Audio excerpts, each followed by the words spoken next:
physics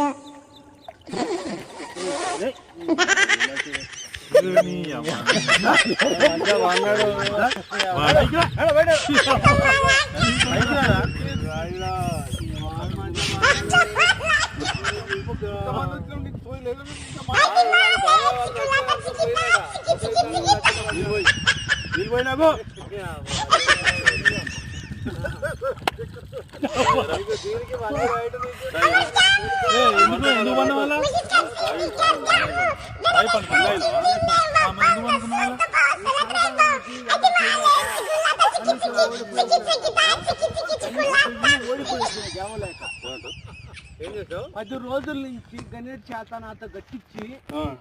నా కష్టం దోచుకొని గణేట్ రాయ్ నాకు అంటే డబ్బులు ఇచ్చారు కానీ క్షమ